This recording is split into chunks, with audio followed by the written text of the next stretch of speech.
We keep things rolling here on the Sports Cubicle on WCPT 820 AM, HeartlandSignal.com, WSBC 1240 AM Chicago, and on YouTube at the Sports Cubicle. I'm your host, Mike Mercado, and we got to get right into this because it has been a crazy roller coaster of a week for the NFC North champion Chicago Bears.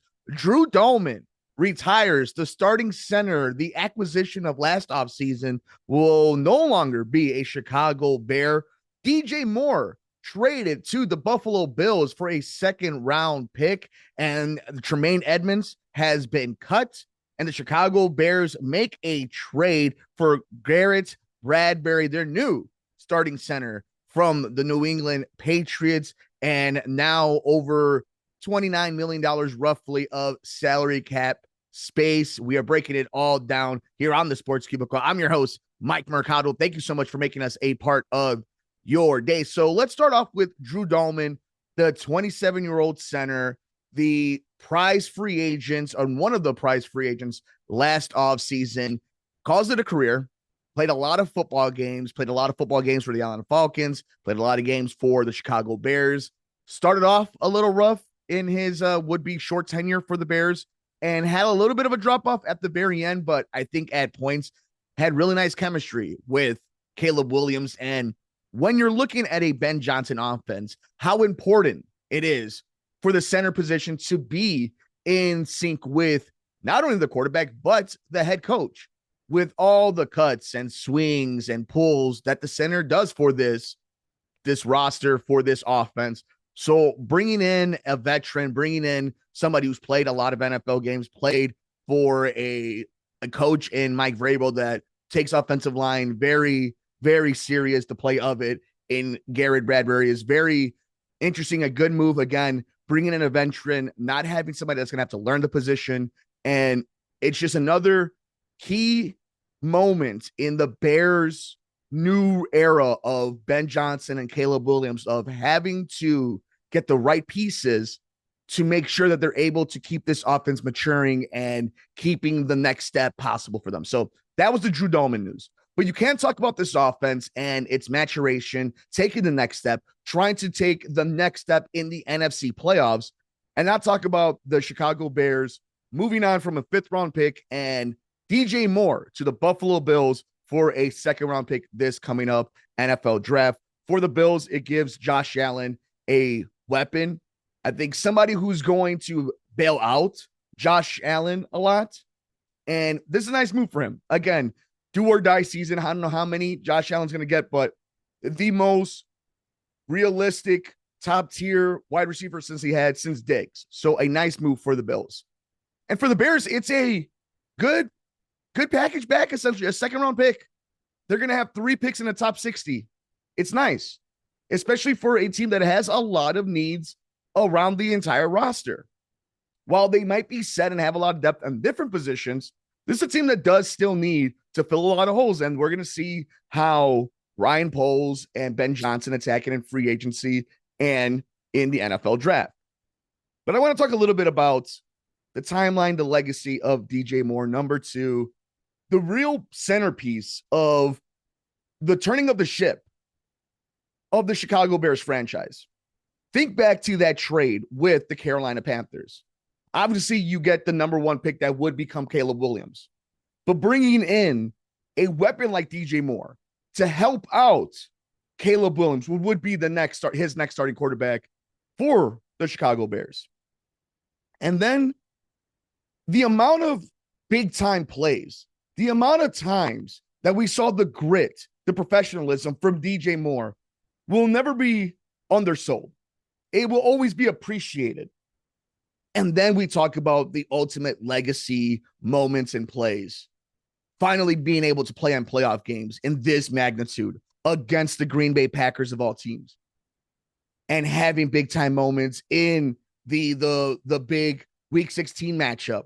Some of the all-time Bear classics go through DJ Moore now. And to the negatives, there were times where chemistry was off with Caleb Williams. There were a lot of times, optically speaking, it did look like things weren't adding up, that players might quote unquote quit. But we all know, if you cover this sport, if if you watch the sport enough, if you appreciate just a little bit of what happens on the field and more importantly on the practice field and in the classroom, DJ Moore's the ultimate professional. Good dude, an amazing ambassador. And I think it's amazing that he gets to go to another playoff team with championship aspirations, a top tier quarterback, top 5 quarterback in the league, and has a chance to win.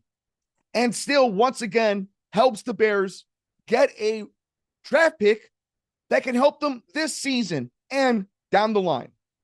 A true starter can now be put onto this roster in a rookie deal because of DJ Moore and his value and what he means not only to this team, what he meant to this team, but what he means amongst NFL circles. It was a smart trade, an aggressive trade. I think something we all thought was coming. Because the one thing about the Ben Johnson offense, right, and you could think about it even in Detroit, even with Amon-Ra St. Brown, this is a team that utilizes 4 wide receivers, 3 tight ends, 2 running backs. You can have a superstar, but it's not beholden on this offense to have a superstar wide receiver. You need to have top tier, top level, smart receivers. You do need to have studs out there. You can't just be lazy. You can't just have names out there and hoping that they could execute this high octane, high efficiency, tough offense, even in the classroom just to learn, let alone to execute and defend. So you have to have a good group of receivers in the classroom. And this team has that. It's the one position when they have the most depth, but they also have their true number 1 receiver, which is their tight end in Colston Loveland. And it's a team that has Cole Kmet. And don't be surprised if they do go out and go get another tight end. So it's a move that needed to be made and more efficiently sets their cap room, gives them cap space to continue to build around this team. Because then they do make this move for their new center. And again, it's going to be rough, right? We know the NFL salary cap, these contracts is all fake money. But it still allows the team a chance to reset while continue their ascension or their hope ascension and building off what they did last season. As we are breaking down a very busy week for the Chicago Bears and many teams around the NFL here on the Sports Cubicle on WCPT 820 AM, heartlandsignal.com, WSBC 1240 AM, Chicago, and on YouTube at the Sports Cubicle. I'm your host, Mike Mercado. Drew Dalman calls it a career. DJ Moore is now a Buffalo Bill, and the Chicago Bears have released Tremaine Edmonds, then follow it up with the replacement of Drew Dalman in Garrett Bradbury from the New England Patriots. Let's talk about Tremaine Edmonds for a second, right? I think Tremaine Edmonds is a awesome, and you could define what you think about awesome. I would just say he's a good linebacker in the NFL, very talented, has all the attributes, might have fallen off, had some injuries, but this is where I fall on it, right? When it comes to this defense, other than a very, very select few, we're talking about the Kyler Gordons, right? We're talking essentially the Gordons, the Byards, the Montez Sweats, those level of players, those guys, Jaylons, you know the crew. Other than them, this defense needed a complete overhaul. And they need guys, quote unquote, Dennis Allen's guy. Now, probably amongst the entire team, the entire organization, besides Kevin Warren having to get a stadium deal done, most pressure falls on the right away results on Dennis Allen. Because this offseason, they're going to try to get a bunch of guys from the draft and in free agency that are quote unquote Dennis Allen guys. That's why a lot of people were assuming that because Maxx Crosby's an everybody guy, but how important that would be for Dennis Allen's offense alongside Montez Sweat. Well, you see Cam Jordan come up here as a Dennis Allen guy. He needs to have the most immediate success when it comes to the results this next coming up season is Dennis Allen. Because Ben Johnson's not going anywhere. Caleb's not going anywhere. This defense, the contracts are where they are. It falls on DA. So Tremaine Edmonds being cut, not being able to find a trade for him, doesn't surprise me. And it, again, opens up cap room. And, the way his deal with this is just not the biggest of hits, him not being on the team. But he was somebody who signified a change in how things were going for this team. But the Jermaine Edmonds thing is interesting because I always think about Roquan Smith and their connection, about the Bears letting one guy go and then giving money to somebody else. Obviously, we know how much of a stud Roquan is. And now that he has Maxx Crosby as a teammate, who we'll talk about that right now.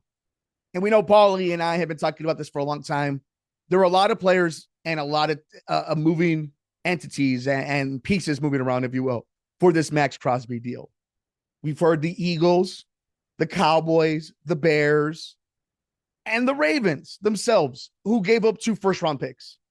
When it comes to the Chicago Bears, it was an amazing luxury that could have been had, but wasn't needed. And I mean this, obviously, you always want the most amount of top-tier best players at the position as you can for your team.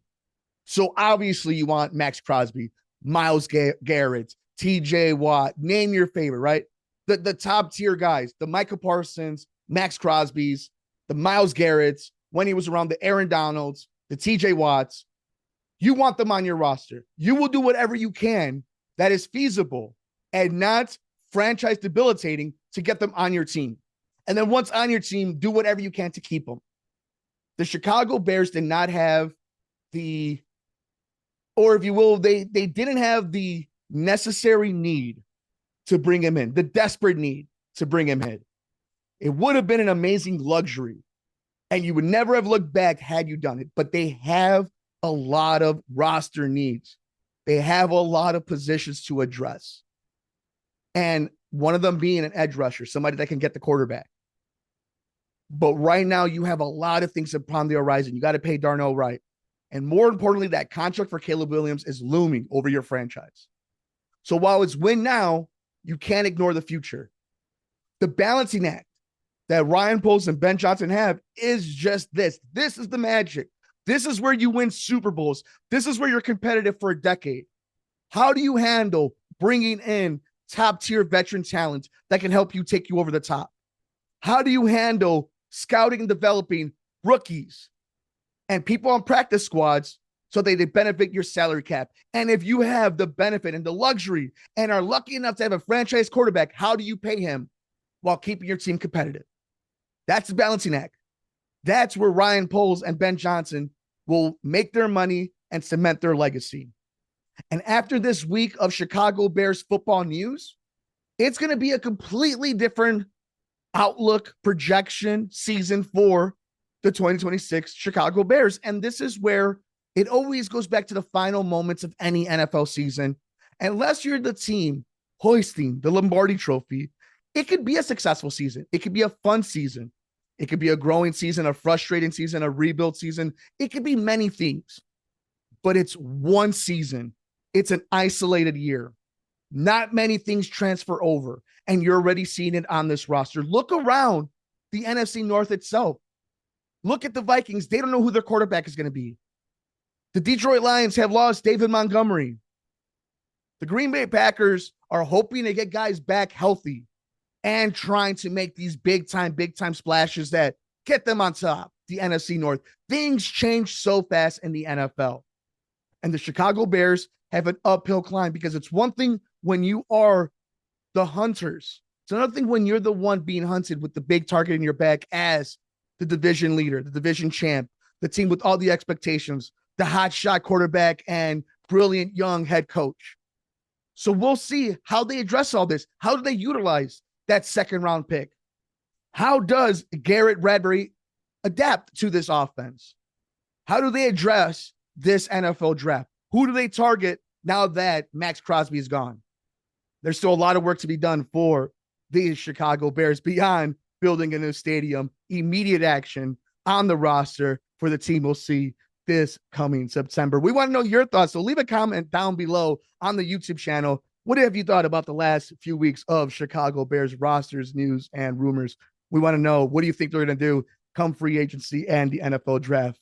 We have a busy show still here on the Sports Cubicle on WCPT 820 AM, heartlandsignal.com, WSBC 1240 AM Chicago, and on YouTube at the Sports Cubicle. I'm your host, Mike Mercado. Stay tuned for a whole lot more.